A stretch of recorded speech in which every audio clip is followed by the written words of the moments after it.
Hello and welcome to i-therapy, and this is Anxiety Module 2. Hopefully you will have been enjoying the benefits of the Anxiety Module 1 therapy session that you've downloaded from i-therapyltd.com. It's i-therapyltd.com. So this is Module 2, and what we're going to cover in Module 2 is the fact that you've had anxiety for quite some time, and so what we need to do is deal with all of the thoughts, the feelings, the emotions that you have associated with anxiety, because anxiety is likely to have become a habit for you. So Anxiety Module 1 was all about explaining what anxiety is and how you've got it and the reasons for it, so it's there to protect you, and a good understanding about all of what anxiety is. Module 2 is the going through the recovery phase, and we've got a really wonderful hypnotherapy session to deal with part 2, Module 2. So Module 2, if we take, let's say for example that we've got a hot air balloon.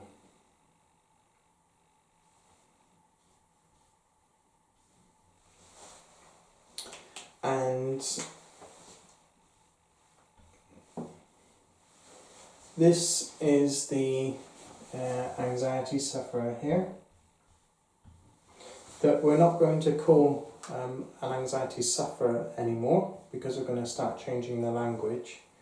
So this time we're going to refer to you as an anxiety survivor. And this anxiety survivor is carrying a backpack that's laden with all of their thoughts, all of their feelings, and all of their emotions. So really all of their anxiety memories that they've had throughout their life, from whenever the anxiety started to now. And if that person was to take off their backpack, take out all of their emotions and feelings that have been packaged, that they've been carrying around with them for their whole life, or from when the anxiety started, and they offload them all into that balloon basket. Let's just tether this balloon down to the ground. And then this person unties the hot air balloon and just lets it float away. In your mind, what you're actually doing is you are releasing all of your emotions and thoughts and feelings. And then if you fill up your backpack with positive thoughts, new ideas, new ways of living, all those things that you want to do, all those things you've been missing out on, all those ambitions that you've got to just enjoy your life to the full again, and enjoy doing all those things that you used to enjoy doing before the anxiety started taking a hold of you. That is a really, really powerful technique, and that's what we're going to be using in our therapy session. So, one of the things that you need to start focusing on now that you're in Module 2, is actually going through the process of taking part in those activities. So you have to start doing them. You have to accept and you also have to observe the anxiety. You have to say, now that you're in module 2, I accept that I suffer from anxiety. I accept it. It's a temporary condition. Now you might have had it for, like I said before, you might have had it for 6 months. You might have had it for 25 years. You might have had it for 40 years. But just because you've had it for a long time doesn't mean that you have to have it forever. And if you start changing the language in your mind, remember that anxiety is only anxious thoughts, anxious feelings, and physical symptoms. That's all it is. So changing the thoughts will help you to recover from anxiety. And by accepting it, what you're actually saying is, I'm accepting that I've got this, and I'm also accepting the fact that it's a temporary condition. And it's all part of the process. Before we move on to module 3, it's all part of the process of preparing your mind for that change. And that's why we don't deal with anxiety in one module, because it's too much and it's too quick a process to go through to deal with it in a single session. So you have to accept the anxiety, and you also have to accept the fact that it's a temporary condition.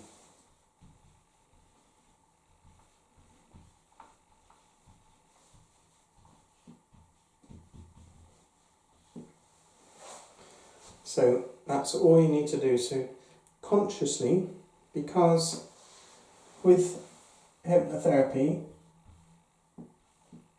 you have in your brain, in your mind, you have a left side and you have a right side. Now all of this session here and the module 1 video that we did, all of that's going into your left side, into your conscious, which is your learning side, it's your thinking side. And your right side is your creative side, and it's your subconscious. So left is the learning, the logical, the awake, the conscious. So anytime that you're awake, anytime you're conscious, it's your conscious mind. That's what we're using. The right side is your creative side, and your creative side is also taking care of all the functions of your body. So it takes care of breathing and any learned habit. So driving, when you started driving, you were really conscious about what gear you were in and about keeping your braking distance. And then as you practice and practice and practice and practice, that becomes a subconscious activity, and you can do it without thinking about it. You judge how fast you are without having to consciously, continually, really think about it. Walking is another good example where you never think about, so you put your left leg forward, and now which leg do I put forward now? Do I put my left one again, or is it the right one this time, or do I take a step back? You don't have to think about that, because it's just a learned, once you've learned something, it becomes very repetitive when you repeat doing that particular activity. And once you've repeated it a certain number of times, it basically just transfers across into the right side, and then you can do it without thinking about it. So all of these sessions are going into the left and the learning side. The video sessions that are going on YouTube, they're going into the left and learning side. The therapy sessions that you download and you listen to repeatedly, they feed directly into your right side, your creative and subconscious side, and with the repeated listening, those suggestions will be in there, and they'll become an automated process. So it's a really comfortable way and a really pleasant way of dealing with any type of issue that you want to improve, any type of self-improvement program, hypnotherapy is an excellent choice. And it's for that reason, because you communicate directly with the subconscious, and repeated listening of that therapy session will start to embed those suggestions to your subconscious. And the good thing about it is you don't have to consciously keep thinking about it. The next part that you can use to really leapfrog your recovery is to observe the anxiety. And what you're doing there is you are desensitizing, and this is another part of this study that was done by Joseph Fulp in 1958, was a process of systematic desensitization. By observing the anxiety, what you're actually doing is you're saying, okay, so I've accepted the anxiety, so I'll now start taking part in life again. I'll start participating in all those activities. Start small first, but then you can progress at a rate and a speed that's comfortable for you. But when you start participating in those, and you start exposing yourself to those situations, and those anxious thoughts and feelings start coming towards you, just observe them. And what you're doing to your mind, what you're doing is you're saying to yourself,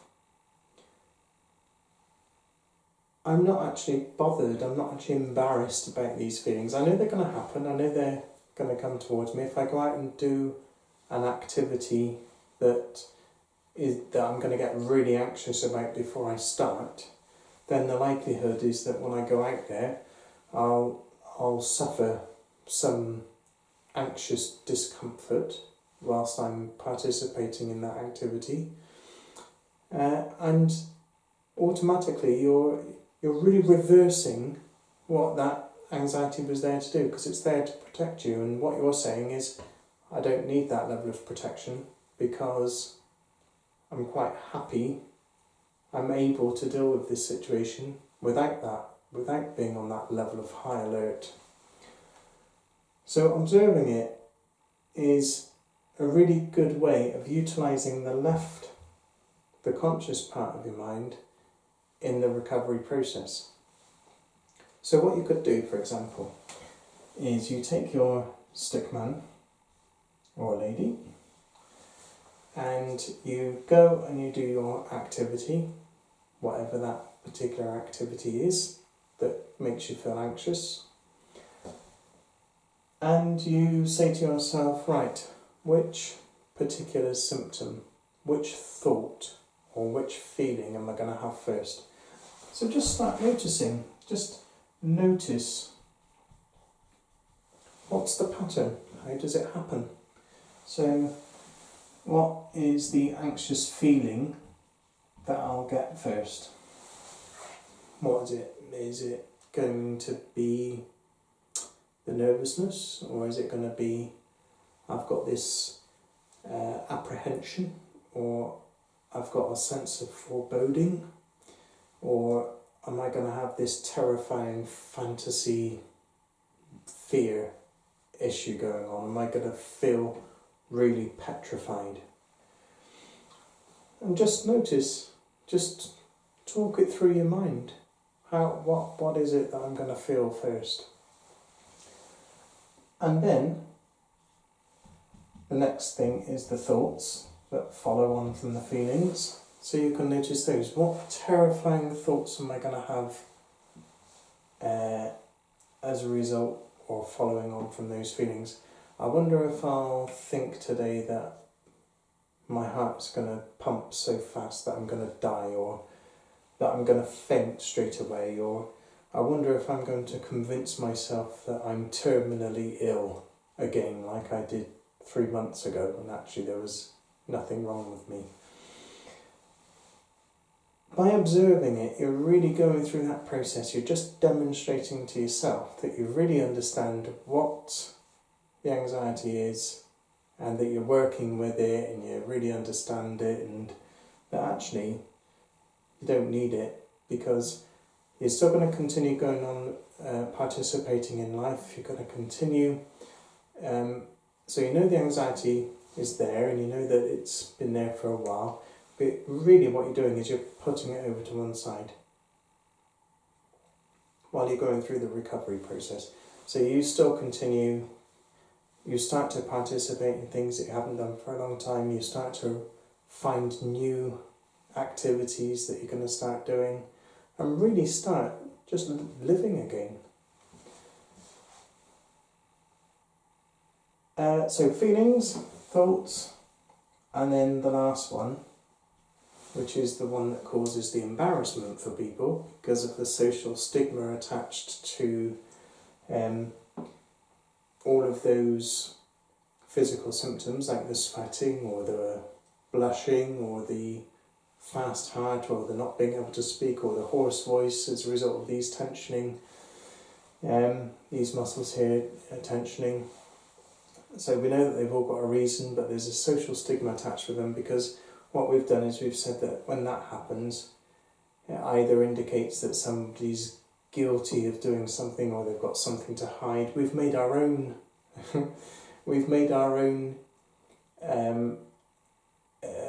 opinion as to what those things actually mean, and actually what they are is a response to anxiety. That's what they are. So it's the physical symptoms next. Now,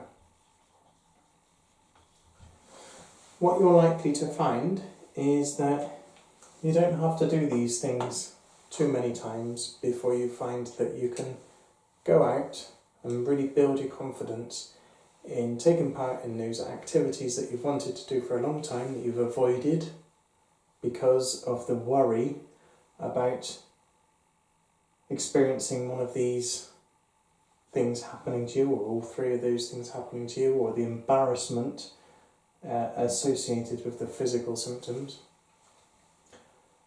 So what you'll find is that when you start, the most difficult one is going to be going out and participating in the first activity. But once you've done the first one, you'll start building some confidence, and then you'll go out and do more of them. Let's say, for example, you've just stopped.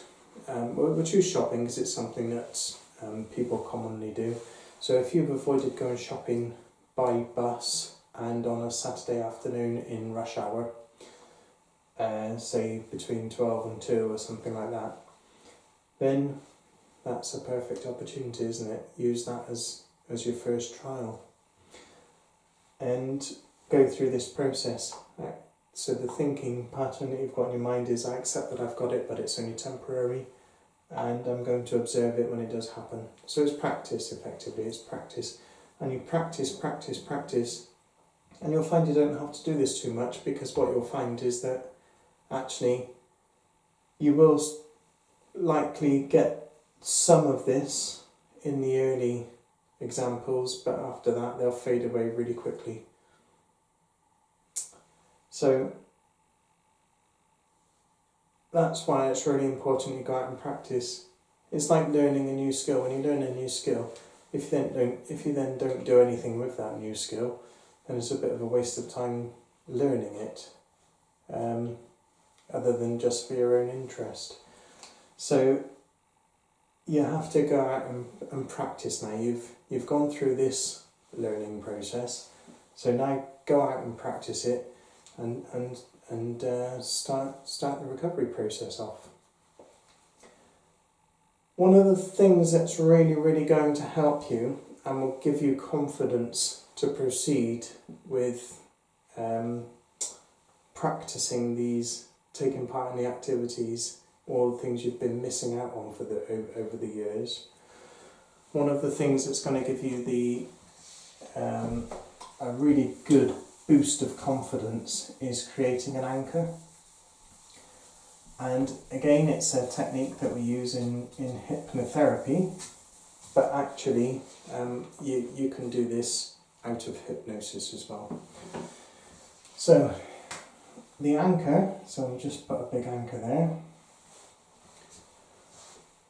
What you have to do is you have to think of a time when you felt really, really confident and in control. So really, really think about that time. When did you really feel great? It might have been that you were praised by somebody, or it might have been you won a certificate for something, or you took part in a sporting competition and your team won and you had a really big part to play in that, or you passed an exam, or you passed your driving test, or whatever it was, whatever that situation was that made you feel really great, made you feel on top of the world and that you really achieved something. When you've got that image in your mind, really, really think about that image and picture it.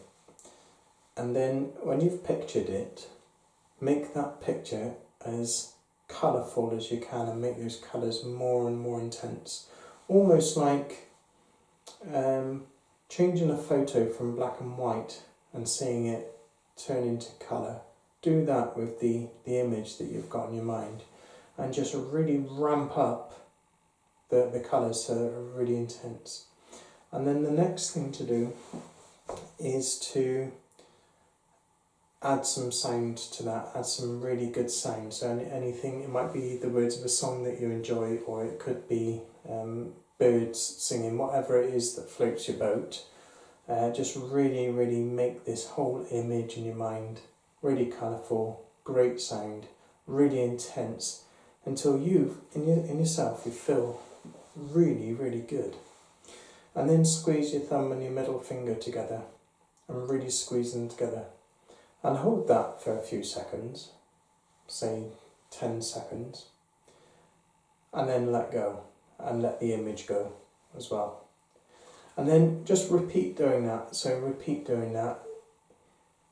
Get that image in your mind again, make it really strong and really powerful, and squeeze your thumb and your middle finger together on your right hand. And keep on doing that. When you repeat that exercise for 10, 15, 20 times, what you should find is that all you need to do is just squeeze your thumb and middle finger together on your right hand, and you'll get those feelings of feeling good. And you can use that when you take part in those activities. You start participating in things that you used to enjoy before the anxiety took a hold of you. If you need a boost of confidence to go out and do that exercise or that activity or take part in that event, whatever it is, as you go out and start participating in life again, if you do need just a little bit of a boost to help you while you're out, you can just squeeze your thumb and your middle finger together and you'll get that instant boost. But use it sparingly, because if you just use it all the time, it starts decreasing in terms of its intensity. So it's still valuable, but you don't get the same positive effect. So really talk to yourself about accepting and observing the anxiety when you take part in these, start taking part in life again, participating in life again. But if you do need it, you know you've got that tool there. I'm going to wrap up with Module 2 now. I hope you find it interesting, and we'll move on to Module 3. You're free now to download the Anxiety Module 2 therapy session, and just a reminder, it's available from www.i-therapyltd.com. And if you go on there, there's Anxieties Module 1, 2 and 3 available for download. So listen to the therapy session for, I'd recommend at least a week, that people will progress at different rates. So use that for a different week. Best of luck, take part in those activities and come back and join us in a week's time for Module 3. Thank you.